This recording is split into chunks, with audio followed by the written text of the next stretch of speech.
Olá, minha gente, deixa chegar mais alguém por aqui, mas eu já estou aqui neste sábado, 7 de julho, aliás, perdão, de junho, é o mês do São João, mês da pamonha, da canjica, do milho cozido, milho assado e, lógico, do arrasta-pé, né, do bate coxa com coxa e vamos embora, 7 de junho de 2025. Hoje, o bate-papo, a verdade dos fatos, está num espaço diferente. Estou aqui no espaço Superação. Ao meu lado está a professora e ex-secretária de Educação do município, Maria José. Do município que eu falo é Vertente Lério, o município do Ouro Branco. E o espaço Superação é uma ideia da própria Maria José. E nós vamos tentar aqui, nesse espaço curto de tempo, tentar saber dela o porquê desse espaço Superação, qual o objetivo, como surgiu a ideia, a que se propõe, né? E também, evidentemente, pelo fato dela ser professora, educadora, a gente vai discorrer um pouquinho também sobre a educação, né? Vamos dar uma passagem do ponto de vista dela, a educação num contexto geral no nosso país e trazendo, evidentemente, para o município ao qual estamos vivendo. Mas boa noite dela, aqui no espaço Superação, né, que fica localizado aqui na rua Severino Apolônio de França, só não lembro o número, né? 14. Eu quero agradecer aqui eles que sempre estão me apoiando culturalmente, incentivando os meus trabalhos na mídia social. Mas antes de dizer a você que você não está troncho não, viu? É porque eu coloquei o celular deitado para enquadrar melhor aqui eu e a professora Maria José. Então eu quero agradecer aqui o Calcário Renova Terra, que é uma empresa do grupo Henrique Queiroz, aqui no município do Ouro Branco, Vertente Lério. Agradecer também aqui ao meu amigo Cadu e toda a família Gráfica Agreste, na rua Doutor Estácio Coimbra, 157, lá em Surubim. Na Gráfica Agreste, você encontra nesse período junino tudo para deixar sua casa, seu empreendimento com um clima junino, né? Bandeirolas, balões e enfeites de São João, é lá na Gráfica Agreste. E também agradecer aqui ao Mercadão do Tonhão, que fica na chegada de Vertente Lério, em frente à Praça Academia das Cidades, aqui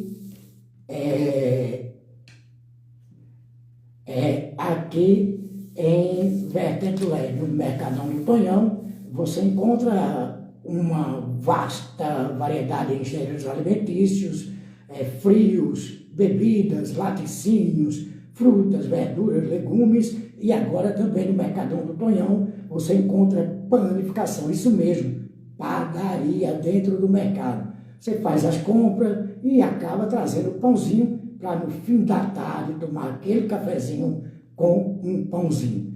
Bem, mas vamos lá, que eu já falei demais para o meu tamanho, é a saudade do bate-papo, a verdade dos fatos. Essa é a terceira pessoa que a gente tem no bate-papo, a verdade dos fatos. E começo aqui, boa noite Maria José, prazer estar contigo novamente, só que agora falando do espaço Superação, no espaço Superação. Boa noite. Boa noite, Sérgio Ramos, meu amigo, boa noite a todos vocês, saudade, né? Que bom estarmos mais uma vez batendo papo. Sérgio lá deve estar dizendo, mas fala pouco hoje, viu? Vim para falar pouco, só as horinhas. Lembrou desse detalhe, foi? Somos dois. Pensando em Sandro do outro lado, Maria França. Maria José, estou aqui no Espaço Superação, estamos aqui, e é uma iniciativa da professora Maria José. O que significa o Espaço Superação e como surgiu essa ideia? Né? Eu, quando conheci a Maria José, conheci com a escolinha, né? Ensinando as crianças, na realidade, como professora, a sua dedicação maior ao público infantil. Não sou Xuxa, mas a dedicação é aos baixinhos nossos, né? É isso aí. Mas qual o propósito, como surgiu a ideia desse espaço Superação? Sérgio Ramos sempre me surpreendendo com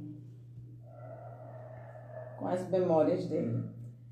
É verdade, eu sempre fui adepta, né, à área de educação infantil. Me formei praticamente em sala de aula como professora de alfabetização. Foram eles que me ensinaram a alfabetizar. E hoje, aos 52 anos, eu estou voltando também à sala de aula, já no 4º ano. E vim para o Espaço Superação, bem como o Sérgio Ramos buscou a escola, pode ter a mesma razão aí. A escola que eu tinha, que eu pude abrir para que eu pudesse atender ao meu público, da forma como eu via que precisavam ser atendidas as nossas crianças, me dava a oportunidade de eu exercer aquele papel que eu escolhi, da minha forma e da minha melhor forma. E aí o Espaço Superação vem também com o intuito desse. Eu não quero disputar com ninguém, eu queria e quero apenas ter um espaço onde eu possa incluir algumas pessoas que queiram ser incluídas de forma leve, suave, mas que seja algo que eu possa estar com essas pessoas, porque eu acredito que cada um tem um propósito na vida e eu preciso cumprir com o meu. E vem por aí, vem de cuidar, vem de educar, mas vem também mais ainda de uma palavra muito forte, como eu já falei, que chama inclusão. O Espaço Superação estava em minha mente, não com o nome Espaço Superação, mas um espaço, né, desde 2023, quando eu entrava aí para a área de desenvolvimento humano, e eu manifestei a vontade de poder atender. E depois eu vi que a gente precisava de um espaço que tivesse várias especialidades. A bem da verdade, Maria José, permita-me, né? Você disse que não surgiu com o nome Superação. Eu não sei se a ideia, quando nasceu na mente da professora Maria José, se já tinha algum nome em mente. Mas acontece que aqui no prédio eu cheguei a ver, inclusive está aqui ao meu lado, a Lumiar. Né? O espaço seria Lumiar, espaço terapêutico. Aí depois veio para a Superação, essa transição. O que aconteceu de Lumiar para a Superação? Mudança de foco. Em 2023 eu pensava no espaço terapêutico, onde eu exerceria o papel de terapeuta e eu atenderia, né? E aí veio a vontade de poder entrar no espaço multidisciplinar e a gente poder agregar, juntar educação, né, com a inclusão das crianças atípicas, por que não dizer, daquelas outras que precisam ser assistidas. E aí foi quando eu vi que Lumiar poderia ficar no espaço, que é onde eu deixei aqui, nesse consultório, que é o espaço que eu também atendo com as minhas terapias, e que eu precisava dar um nome que tivesse a razão de a gente poder estar numa escola querendo aprender e não conseguindo, e depois chegasse um profissional, desse a mão, um olhar diferente, e ele pudesse ali ser visto, e ele pudesse também crescer, e ele pudesse aprender, e ele pudesse chegar a ler. E aí eu entendia que a palavra que mais cabia seria a palavra superação, que vem também para as outras áreas. Até a gente deixou como lema espaço de desenvolvimento profissional e pessoal, porque eu acredito que quando a gente melhora pessoalmente, a gente consegue também levar essa melhoria para o lado profissional.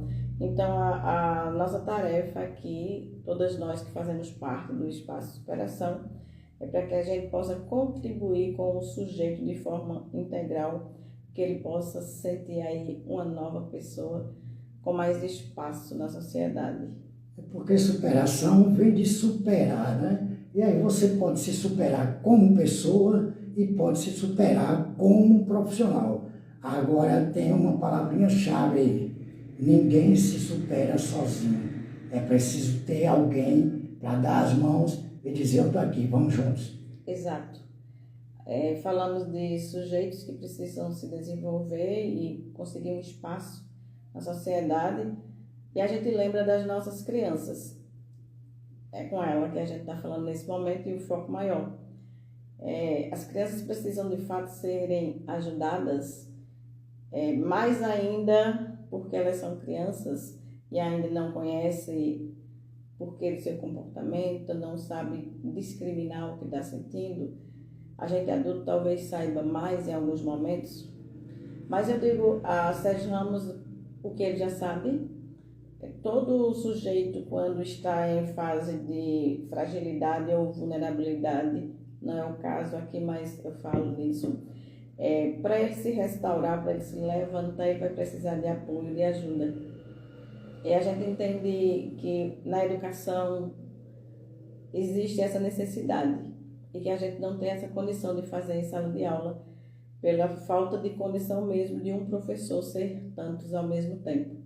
Então, sala de aula é o lugar da aprendizagem dos conteúdos serem abordados, o lugar da criança ser incluída, o professor ter um olhar, mas não é um lugar de clinicar, não é um lugar terapêutico para que ele possa ter aí a sua liberdade de tratamento especializado. Por isso que...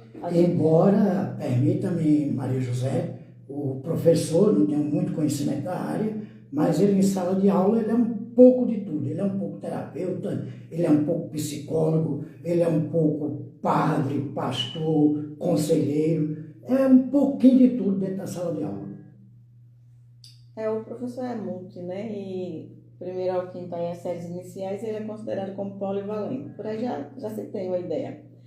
O professor em sala de aula sempre teve esse papel e esse olhar que se fazia necessário de professor, muitas vezes exerce o papel de mãe porque está lá, é a única pessoa responsável pela criança naquele momento,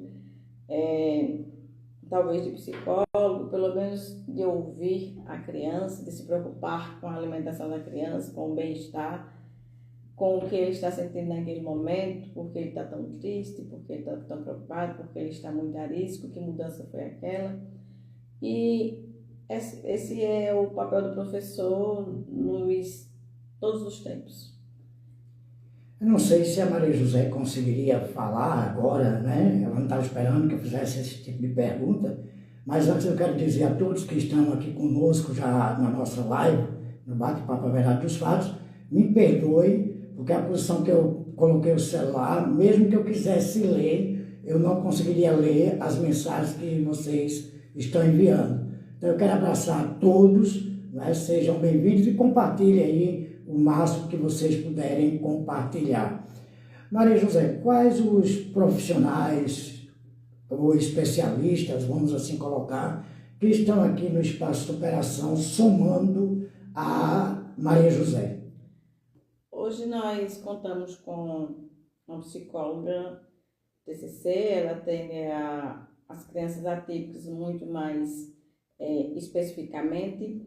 É uma área que está sendo muito procurada pela necessidade do trabalho do comportamento da aprendizagem. Nós temos uma terapeuta ABA, a psicóloga nossa é Ivanice Barbosa, a nossa terapeuta ABA é Sueli, ela iniciou conosco em nosso município há uns anos e vem aí agregando também nessa área. Nós temos fisioterapeuta que se chama Vitória Helena, daqui uns dias chegará outra que se chama Sayonara, é isso? Sayonara, e a gente vai ter pilates. Nós temos também psicopedagoga, Simone estava vindo para cá, mas ela teve que se ausentar pela questão da gestação dela. E nós temos professores, nós temos professor com aula particular, nós temos de idiomas, a Libras, Janaína também está ao nosso dispor. Nós temos também a terapeuta Mazé, né? Por que não dizer? Estou aqui para atender a você, especialmente aos adultos ou adolescentes na parte terapêutica. E eu trabalho também com os blends, que é a aromaterapia, favorecendo aí as terapias integrativas. E o meu foco maior, é claro, que é a alfabetização. Acabo de concluir a minha mais valiosa especialização, neuroalfabetizadora, e venho com mais ainda, né, força para ajudar os meus meninos e as minhas meninas na alfabetização, que é eu diria, é o meu amor maior. Neuroalfabetizadora. Para poder a gente transcorrer um pouquinho agora sobre educação, Maria José, eu pergunto, embora a professora Maria José não tenha tanto tempo nessa área de terapeuta, mas eu penso que já é possível fazer uma avaliação, principalmente aqui dentro do município ao qual nós estamos inseridos. Há alguma resistência a esse tipo de terapia? Nos contatos que a professora teve, qual a reação? Como é recebido essa situação em primeiro momento por parte da pessoa? Você fala da terapia que eu trabalho? Exatamente. Eu atendo Reiki, eu atendo com aromaterapia, que são os óleos essenciais, eu trabalho com PNL, é uma programação na linguagem, é uma forma de a gente conseguir ressignificar os fatos ocorridos e que causou um bloqueio emocional. E o Reiki é uma condição bem natural de imposição das mãos e a gente poder levar a energia universal para os canais vitais, para os pontos vitais de cada sujeito. A gente chama de alinhar também os chakras, nós temos alguns pontos que precisam estar alinhados, por incrível que pareça, mas tem aqueles que não acreditam. E eu acredito na energia, eu acredito na força da energia, e a gente consegue, digamos, levar àquela pessoa que está aberta e disposta uma tranquilidade, uma melhoria até mesmo nas dores de enxaqueca, na questão emocional. É uma alternativa também para contribuir com o tratamento que ele faz para a depressão, para a ansiedade. Não tem como você fazer um tratamento apenas com medicamento, não tem como você fazer um tratamento apenas com psicólogo. Se precisa de medicamento, tem os dois. E eu também entro aí com o psicólogo para tentar relaxar e para tentar também melhorar o nosso emocional. Se você está curioso, quer saber mais detalhes, vem aqui no Espaço Superação, que fica na Rua Severina Polônia de França, aqui em Bertento-Lério, logo na chegada da cidade, número 14, em frente à piscina Recanto do Sol. Alexina, eu fazendo aí a propaganda da piscina, viu, Alexina? Maria José, enquanto educadora, eu queria adentrar numa coisa, um pouco triste, mas que chama reflexão. Nos últimos dias, tem se tido notícia, nós temos nos deparado na TV, nos jornais, nas mídias digitais, com, lamentavelmente, alguns professores que perderam a vida. Isso, na visão da professora Maria José, é em virtude de uma carga muito pesada nas suas atribuições em sala de aula? Isso é um pós-pandemia da Covid? Ou é um conjunto de vários fatores? Um conjunto de vários fatores, eu acredito. Não tem como a gente ser objetivo numa situação como essa, se tratando de situações de... Em Paraná foram 2 professoras, dentre uma semana a outra, uma com 56, a outra com 57 anos, uma idade elevada para estar em sala de aula. Uma em sala de aula, a outra estava na sala de coordenação, trabalhando a questão das metas, da parte burocrática. Dia 5 foi uma em Maranhão, e era jovem, infartou numa formação. Pode ser um acaso, né? Mas foram todas infartos, né? morte súbita. E agora ressurge aí uma necessidade de a gente refletir, caso seja confirmado aí um excesso de estresse, se de fato as nossas atividades pedagógicas estão aí deixando a gente a esse ponto.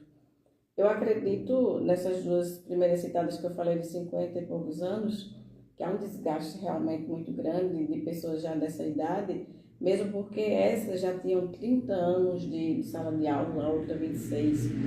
Então, inevitavelmente, você tem um desgaste maior. E a gente precisa, eu acredito que políticas, elas precisam serem reavaliadas o tempo todo.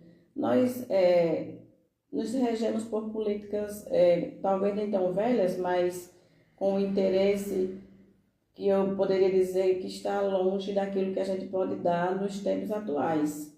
A pandemia veio, ela prejudicou, e cientistas disseram que ia deixar aí uma passagem muito negativa na vida das pessoas, sejam emocionais, seja algo orgânico.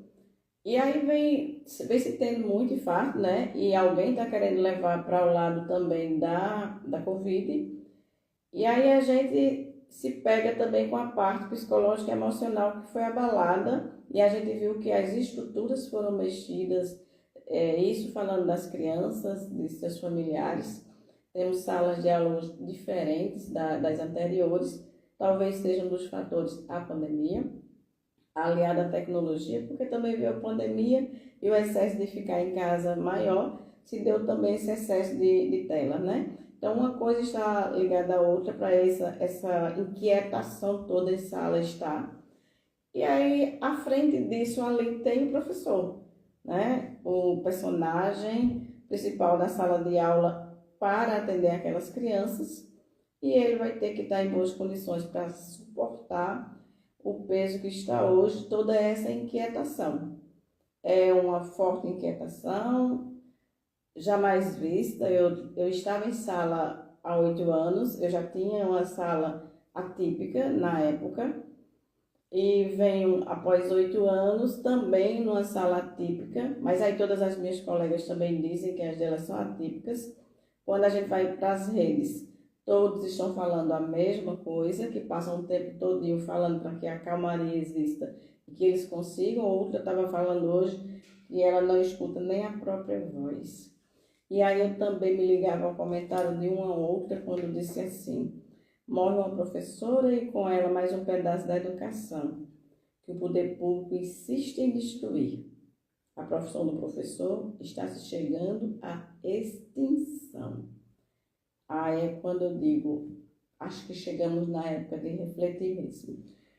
Professora Maria José, pegando o gancho dessa palavra extinção, e aqui não é defendendo governo A nem governo B, mas o governo federal, ele penso que está percebendo tanto essa situação que agora está dando incentivo para que os jovens ingressem na universidade para serem professores ou alguma coisa na área de educação.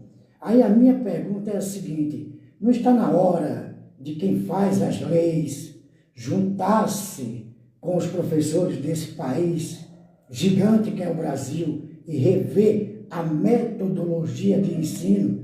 A gente sabe que tem algumas disciplinas que realmente precisa cumprir o beabá, mas tem outras disciplinas que, na minha pequena concepção, poderia ser trabalhado de forma diferente, ou seja, vertente do LED, por exemplo, trabalhar determinada situação com a realidade local, para despertar um interesse maior nos estudantes, independente da idade. Como é que a professora vê essa realidade nacional? Não sei se tem alguma professora aí nos ouvindo. Eu estou vendo aqui a professora Socorro, vi algumas aqui, né? Não está dando para ver direito, como eu disse, o telefone está deitado, aí está meio difícil. Vocês que estão aí desse lado, que exercem a profissão de professor e professora, devem estar pensando no que ele falou, vocês concordaram, e vocês devem ter colocado mais alguma coisa dentro desse ponto, não é assim? Porque é complexo falar hoje das reflexões que nós temos que fazer e das mudanças que poderiam ser feitas para que o cenário da educação fosse outro. A luta é de muito tempo, os professores não conseguem lutar sozinhos, as políticas de fato são construídas lá do outro lado, não visa bem o cenário nosso aqui de uma cidade pequena do estado, do interior de Pernambuco. Foram construídas a fim de levantar números. Hoje os municípios só crescem se tiverem números altos, né? Eu vi uma reportagem que dizia que uma gestora do estado de São Paulo foi demitida porque não elevou a média das séries iniciais, mesmo tendo deixado as séries finais numa estação aí legal. E aí tudo isso influencia, né? E os municípios eles ficam presos a um sistema, obrigatoriamente presos a um sistema, tendo que dar resultados. E nesse tendo que dar resultados estão os nobres professores, as nobres escolas. Eu não falo nesse momento só do professor, porque as escolas precisam dar resultados e elas precisam se movimentar nesse contexto. E aí dançam todo mundo aí nesse carrossel. Então, Sérgio, eu vejo que é um momento cruciante, não apenas porque faleceram aí essas 3 professoras ainda não comprovadas a situação, a gente só sabe que foi fulminante, a gente não sabe o fator, mas é claro Mas que sensibilizou principalmente os educadores do país. sensibilizou porque aí alguém levantou também, alguém não, muita gente levantou as hipóteses de que o estado de Paraná estivesse aí sufocando os professores, cobrando deles situações desumanas. E aí levantando a hipótese de que o professor está sobrecarregado, nesse caso as pessoas aí com 30 anos até, de tempo de serviço, deixando a gente à mercê de adoecer. E não é só o professor que adoece nesse tempo, né? Você está dizendo isso. A sala de aula está doente. A nossa sociedade está doente. E aí ficamos na divisa, a família em casa e a gente na escola, a família em casa com 2 filhos e a gente com 28, com 29, outros com 30 e pouco, de pessoas inquietas, sem condições de ficarem sentadas ali na cadeira assistindo aula, cobrando dos professores uma reação. Eles cobram porque eles estão olhando para a gente dizendo: você não é um celular, você não é um TikTok, você não é um youtuber, eu não estou entendendo nada do que você está falando, cobrando isso da gente, a gente tendo que ser regido até em algumas vezes para estimular a motivação, né? Mas não surte tanto efeito porque as mentes estão sem condições, sem abertura para estar escutando o professor em sala hoje e para estar sentado numa cadeira. E aí vem o que eu estava falando: se o pai e a mãe estão achando ruim um filho ou 2 em casa com essa inquietude, com essa inquietação, imagina um professor com 20 e tantos, 15, 18 de educação infantil, enfim, tendo que viver naquela realidade 4 horas diariamente, 5 dias semanal. É uma profissão, não deixa de ser, eu acredito, para mim, a mais nobre das profissões. Eu escolhi por amor, até hoje estou por amor e com amor trabalhando, mas eu acho que o professor está com um desafio muito grande hoje. Embora a gente ame muito e muito e muito, a gente precisa olhar um pouquinho para essas condições que estão remando a educação atual, essa luta pelos números, essas avaliações de, muitas vezes, imaginária, resultados de avaliações imaginários. E o que importa, na verdade, nesse momento, talvez, eu até defendo de que maior do que os conteúdos escolares serão aí a inteligência de poder gerir nossas emoções, mas ainda tê-las as condições. Hoje, o que está em jogo são as condições de saúde física, emocional, psicológica do cidadão. E, infelizmente, já se é em jogo das crianças também. Professora, a questão do estudo, da escola, enfim, é só cobrança, guardada as devidas proporções, eu comparo ao profissional da segurança pública, que ele só recebe cobrança, é cobrança dos governantes, é cobrança dos superiores, é cobrança da população, e dos professores não é diferente. E aí a professora falou de TikTok, essas coisas das redes sociais, eu lembrei de um vídeo que eu vi essa semana que passou, onde mostra o seguinte, duas situações. Os pais de antigamente, que é o meu caso, né? Chegava em casa com uma nota vermelha, eu ia para o castigo ou então para a cinturãozada, que era para se dedicar ao estudo. E a outra situação, quando o menino chega em casa mostrando que a nota foi ruim, o pai bota ele na frente e vai cobrar do professor porque foi que ele teve a nota ruim, né? Então é uma situação muito complicada e muito complexa. Mas, professora Maria José, eu quero agora, no final, a professora deixa mais alguma coisa, se quiser colocar, mas se a gente fosse conversar há muito tempo, mas eu ainda quero abordar algumas coisas aqui. Como eu disse, eu conheci a professora Maria José com uma escolinha, né? Não me lembro o nome agora, mas tinha alguma coisa também com feliz. Escola, quero ser feliz. Pronto, quero ser feliz. Eu sabia que tinha alguma coisa com feliz.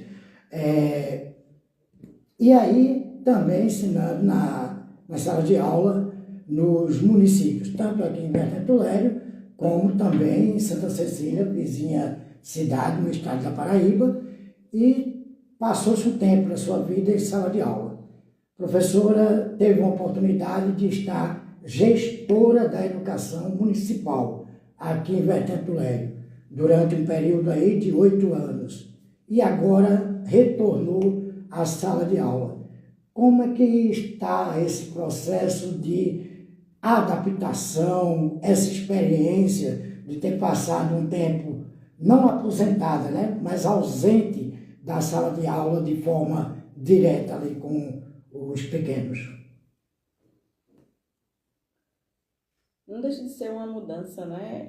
Eu diria de uma volta aí de muitos graus, mas eu estou numa terra que eu sempre pisei de pés firmes, que era a sala de aula. Hoje os meus pés não estão tão firmes como antigamente. Hoje a realidade é outra.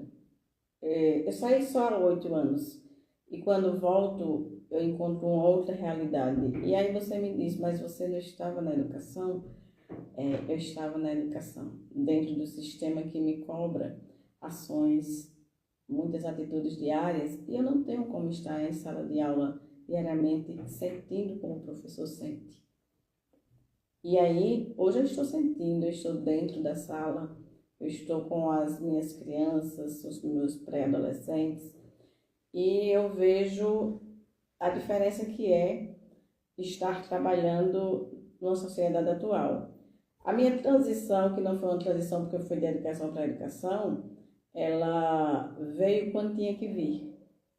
Eu costumo dizer que tudo tem um propósito, e eu vim mais uma vez para estar em chão firme aí, pisando no chão do professor, porque eu sou professora, e venho para viver a realidade, sentir a realidade até quando eu precisar sentir. Não sei se vai ser até quando eu me aposentar, mas eu estou, enquanto sala de aula professora, para sentir com vocês, professores.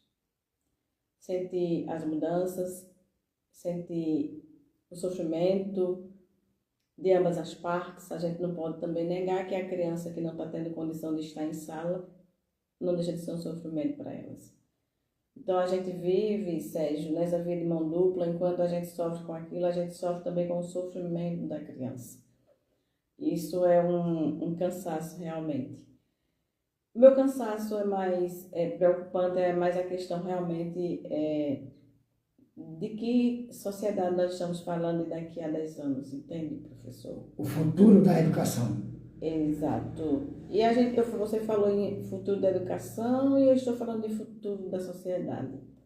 O futuro da educação que estão que vem interligados, ligada, né? por isso que eu estou falando de via de mão dupla. Não tem como a gente falar de sociedade sem educação, educação sem sociedade.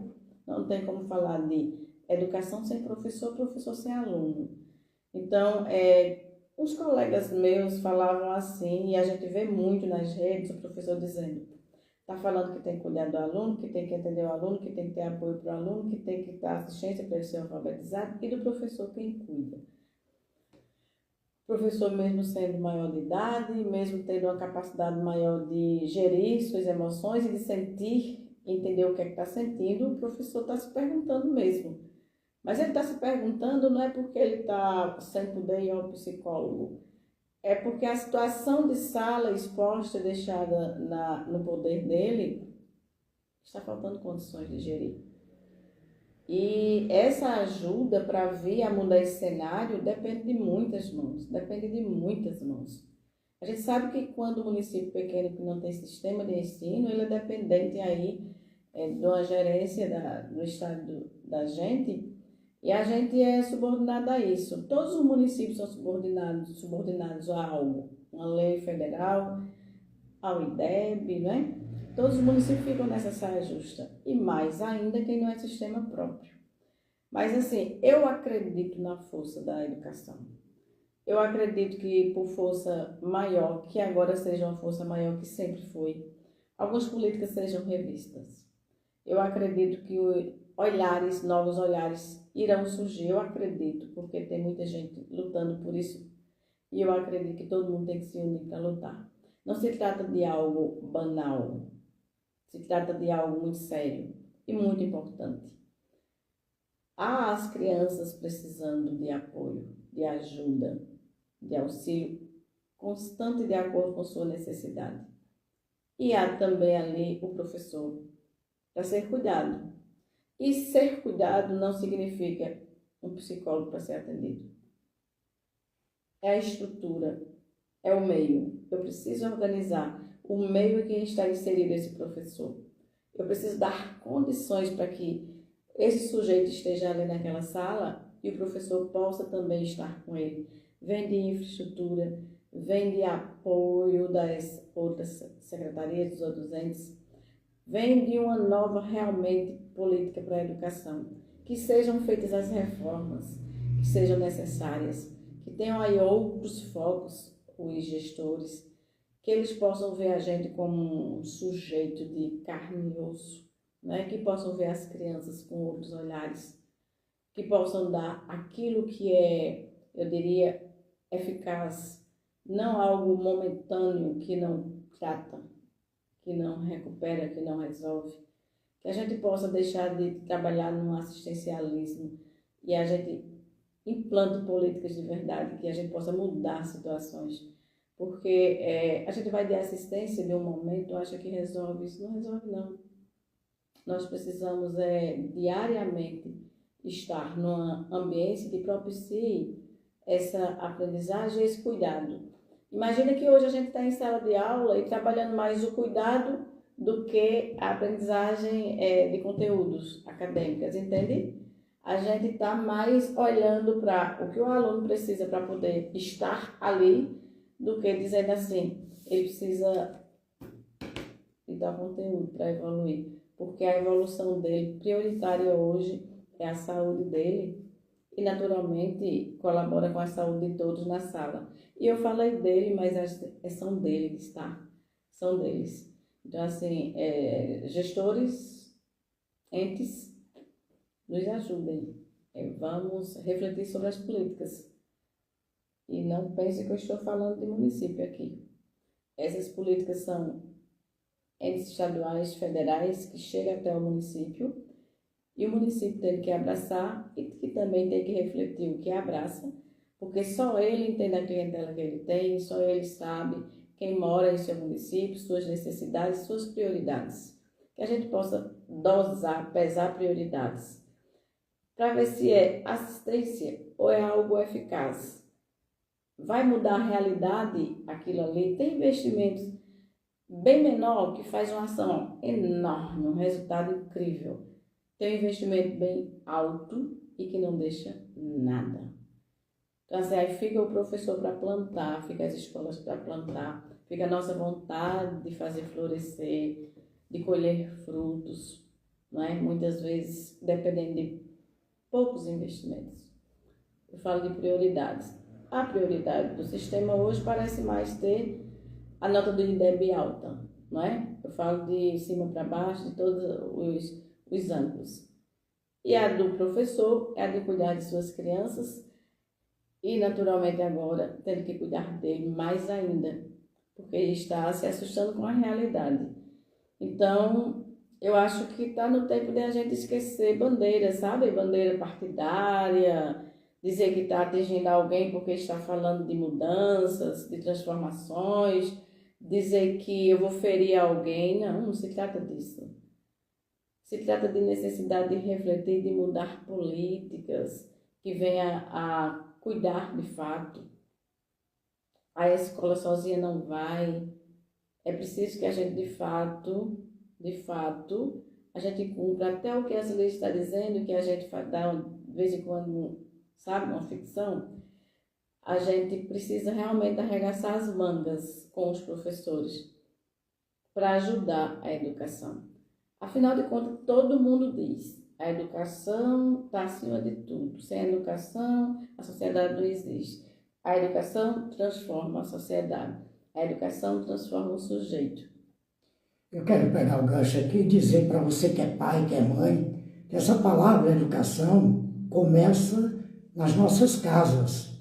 Nós somos os primeiros professores dos nossos filhos. Somos os primeiros a educá-los.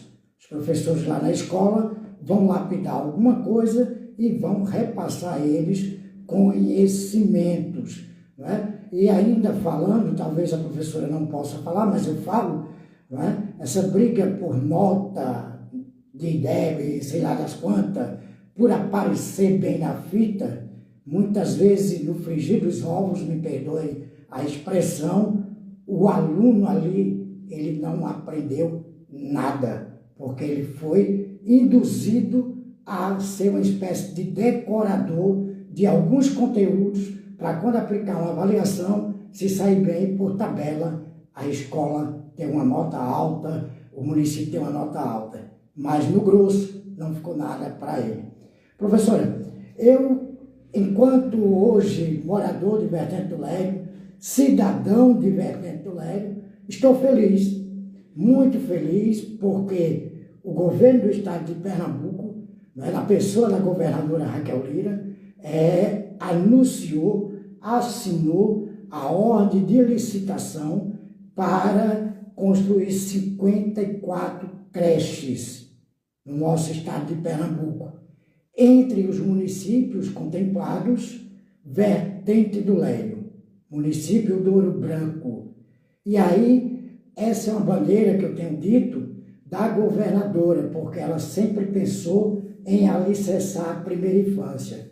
Professora Maria José, como é professora dessa área, como é que recebe essa notícia de ordem de licitação para a construção de uma creche, uma nova creche, aqui no município de Vertente do Lério?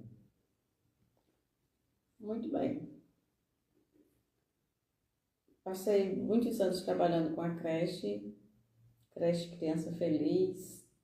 Trabalhei em 3 espaços físicos, 1, 2, 3, 4. No atual, eu concluí minha atividade como gestora da creche. Nessas mudanças de espaço, lá estava eu, lutando com a doutora Wellington, na época, gestora, para que a gente pudesse ocupar o anexo da José Batista, e fizemos o acordo com o Estado e a gente conseguiu um outro espaço que foi lá o anexo. Depois a doutora Wellington, então prefeita, construiu o atual prédio e a gente pôde também atuar lá no melhor espaço.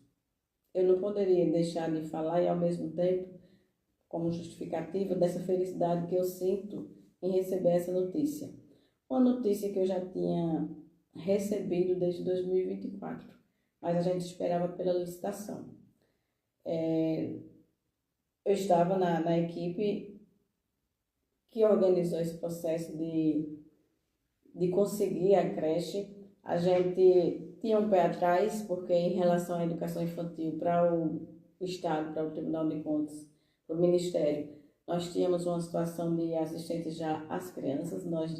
Você sabe, você foi para o evento do Estado quando foi se falar sobre a educação infantil, e quando apareceu no telão, Berta de Lera era o primeiro lugar em assistência sem fila de espera para a educação infantil. Naquela hora eu digo, nossa, será que vai ser difícil a gente conseguir?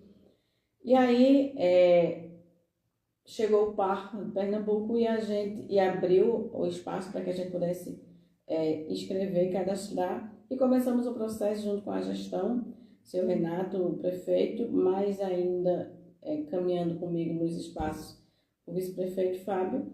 Nós começamos a organizar a parte legal, né, junto com o corpo de técnico da educação. Eu lembro que liderava aí Gil, ficava o tempo todo junto com os seus auditores. E aí a gente começou a luta com a equipe técnica da educação, com a equipe técnica da Secretaria de Administração, com Tássio Júnior, e com os engenheiros da infraestrutura, juntamente com o Marcelo, então secretário. A prefeitura comprou o terreno, nós começamos a parte burocrática, escrevemos o terreno no PAR, em 2 PAR, que foi o federal e o estadual. Toda a parte burocrática trabalhosa foi feita e organizada pelos entes responsáveis. Os engenheiros começaram também sua parte burocrática, chamamos a empresa, a prefeitura contratou a empresa para que cuidasse dessa parte de topografia, para que a gente pudesse enviar a documentação. O contador do outro lado fazia a sua parte financeira, e a gente enviou a documentação. Esperamos o Estado vir para averiguar, validar a situação do terreno. Depois recebi o retorno de que tinha sido indeferido, e aí fui buscar as justificativas, e eu ficava do lado dizendo a ele que o terreno era o tamanho que o projeto requeria. E aí foi indeferido pela segunda vez. Eu e Fábio fomos ao secretário executivo argumentar e questionar, e na mesma hora, frente a gente, ele é um parceiro meu, era colega de pasta também antes, ligou para a equipe dele e mais uma vez pediu para que viesse aqui no nosso terreno, e eu dizia que nós tínhamos o terreno certo, na medida certa, e o Estado dizia que não, foi indeferido pela segunda vez. E aí, pela terceira, quando a gente foi lá atrás, eu e Fábio, o vice-prefeito, nós conseguimos que eles aprovassem, e foi deferido dessa vez. E a gente foi para um evento na GRE, eu também e Fábio. E aí esse secretário falava sobre essas possibilidades. Eu lembro que nosso amigo da cidade vizinha dizia assim, quando eu chegar, eu vou ver se eu consigo um terreno para escrever também lá, para ver se eu consigo para minha cidade. E a gente dizia, e a gente está esperando o deferimento do nosso, porque a gente já enviou tudo. Cá conosco, nós dizíamos isso. As adequações, espero. Exato. E essa resposta de deferido eu tive por volta de agosto. O Bertandilé já sabia que tinha sido validado essa documentação toda, e ficamos esperando a licitação. Saiu o primeiro lote e cadê nós? Eu pergunto a uma técnica que eu tinha ligação direta com ela lá na Secretaria do Estado, cadê nós? Ela disse, ficou para o segundo lote, Marcelo. Poxa vida! Tanta vontade que eu tinha de chegar a essa creche, de ter a certeza que nós íamos conseguir, porque eu sei da importância que é uma creche, do nível que o Estado está oferecendo, além da creche equipada e um ano de manutenção. Então, tudo que os municípios precisam, já que a manutenção é muito alta. Mas aí a gente já tinha certeza que tínhamos conseguido. Só queríamos saber a época em que sairia a licitação. E terminamos 2024 e a resposta saiu em 2025. E eis que chegou essa felicidade para a gente. E não tem como eu não falar o nome dessas pessoas que estavam lutando para que essa creche viesse. Ela não vem com uma assinatura, ela vem com toda essa burocracia e aprovação ou não. É tanto que nós fomos indeferidos duas vezes. Tivemos a terceira visita para que ele pudesse ver que o terreno ia até ali, não como eles estavam pensando. Quer dizer, em outras palavras, o processo de assinatura, né, que foi feito pelo atual gestor do município, ao lado da governadora Raquel Leira e da vice Priscila Krause, é apenas a sequência de toda uma história que começou lá atrás. Aí a ordem para a licitação é apenas uma sequência. Sim, naturalmente, o gestor atual, em todas as situações, fôssemos nós ou outra pessoa, teríamos que cumprir com o nosso papel e receber uma obra como essa de bom tom mesmo, porque é uma creche que está chegando. E qualquer uma situação que venha já é parte do gestor atual, seja ela de despesa ou receita. É um ato oficial, natural, mas eu não posso aqui, já que você me fez essa pergunta, eu não posso esquecer o meu engenheiro Juan e Felipe, que ficaram o tempo todo ali, lutando junto aos técnicos que vinham e diziam que não tinham. Eu não posso esquecer a equipe técnica da educação que estava fazendo, nesse momento, a parte burocrática, a equipe técnica da administração. Eu não posso de forma alguma esquecer a prefeitura que se dispôs tanto a comprar o terreno como a chamar a empresa para fazer o serviço topográfico, mesmo sem certeza de que daria certo. Mas nós fomos tentar, porque a gente sabia que a causa era nobre. E aí nós lutamos, fomos para a parte burocrática, fomos fisicamente para justificar aí que a gente estava tudo certinho, argumentar e conseguir. E para mim, mais ainda que já passei enquanto coordenadora, gestora, para todos os gestores que vinham nessa luta, é muito mais motivo de felicidade, porque a gente sabe qual a importância de cuidar das crianças, para que a gente possa falar de outra realidade, entende? Falar de outra realidade lá na frente. Se eu não trato bem as crianças, se eu não cuido das crianças, lá na frente eu vou ter toda essa sequela, todos esses prejuízos, não só educacional, mas familiar e social. É lá naquelas metas do plano da primeira infância, que graças a Deus foi construído, que eu tive a honra de assinar como presidente do CONDICA, que estão implantadas as metas e as obrigações dos municípios a serem cumpridas. E os nossos gestores e os nossos munícipes e cada cidadão tem que ter essa consciência de que as crianças precisam ser realmente melhor tratadas.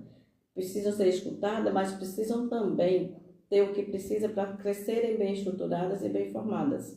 Então, Sérgio, se eu pudesse falar com a governadora hoje, é claro que eu não posso, eu estou hoje do outro lado do muro, eu só pude quando eu fui lá para reivindicar, mas hoje, se eu pudesse, eu dizia que ela está fazendo um favor enorme para as crianças de Vertente do Léria, ela está fazendo uma ação e representando uma luta que é nossa, que a gente precisa dar continuidade a isso. A gente começou, para quem analisa hoje a educação e diz que está faltando isso e isso, a doutora deve estar aí, a doutora Welita, e se a gente olha para trás, muita coisa teve que ser construída, a gente praticamente tinha uma situação bem aquém, né? E a gente precisou caminhar, galgar, engatear, e hoje a gente consegue dizer, nossa, que bom, essa chegada dessa creche para um novo espaço ali abre horizontes aí para que a gente possa ter a criança o dia todo no espaço. E eu quero estar ao lado da governadora, depois de construída, que ela venha entregar oficialmente. Estarei lá com certeza. Eu já não digo o mesmo, não sei se isso vai acontecer, mas eu estarei, sabe, estarei. Porque eu lembro da luta da gente, eu lembro que eu estava lá lutando junto com a gestão, eu lembro que em todos os momentos, todas as mudanças dos prédios, eu estava ali lutando para que aquelas crianças fossem bem assistidas. Eu sei do papel que todos nós fizemos, eu sei que é meu papel também, é minha obrigação. Eu vim para aqui, foi para fazer alguma coisa para a humanidade que eu sou inserida nela.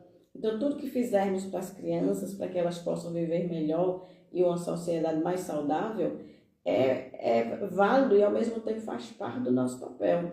Não só enquanto professora, mas enquanto sujeito social que nós somos. Nós temos o papel e o dever, eu cobro muito de mais ainda quem tem esse suporte, esse aporte midiático, que tem um acesso, uma acessibilidade maior às pessoas. Nós somos corresponsáveis aí por uma evolução aí da sociedade e a gente precisa se unir nesse contexto. E sem extinguir ninguém, todo mundo é igual nesse processo de papéis, de responsabilidades, de compromisso. Não existe o contra ou a favor de situações. Existe todo mundo unido, porque a causa é muito importante.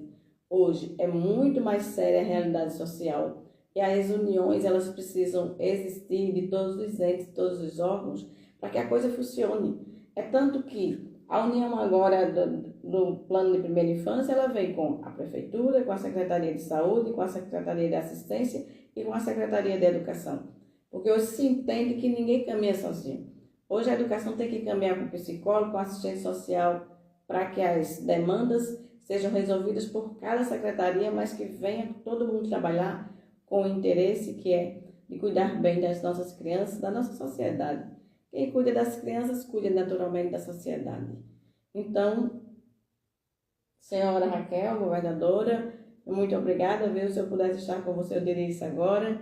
Veio no tempo certo, tudo tem que acontecer no tempo certo e que a gente possa, sim, o mais breve, eu acredito, embora a gente saiba do processo licitatório, sabe que tem um tempo para se cumprir, não sei que tempo será esse, mas quando chegar, será bem-vinda. E agora, melhor ainda, porque a gente já tem a certeza da licitação que foi, eu acredito que homologada.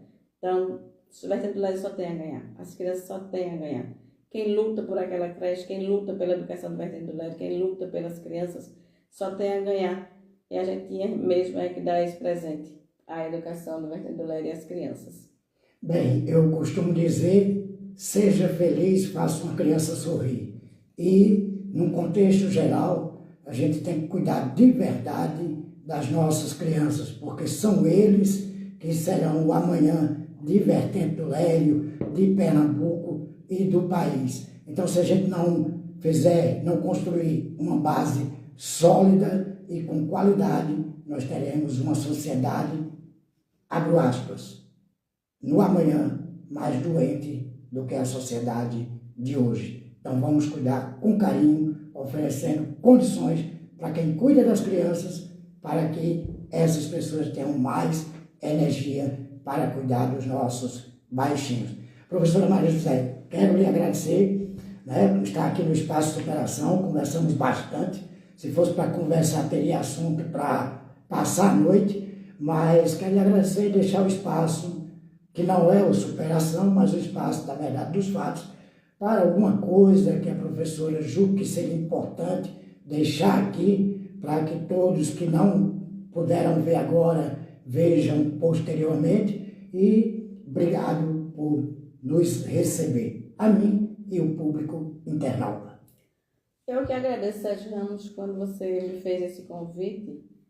É claro que eu não, apesar de acharem que eu não gosto muito de estar na mídia, sou bem reservada nesse sentido, mas eu tinha que vir até vocês para mostrar também o nosso espaço de superação, dizer que nossos especialistas estão aí esperando pelas crianças de vocês, pelos adultos, porque também eles atendem aos adultos, dizer que ainda se encontra a promoção que eles lançaram no mês de maio, em relação ao mês mariano e ao mês das mães.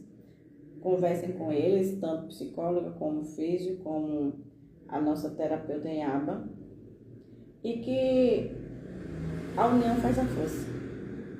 Todos nós, unidos, a gente consegue mudar alguma coisa, entende? A gente pode não conseguir mudar tudo, mudar o mundo, mas se a gente conseguir ajudar uma pequena quantidade, a gente já contribui.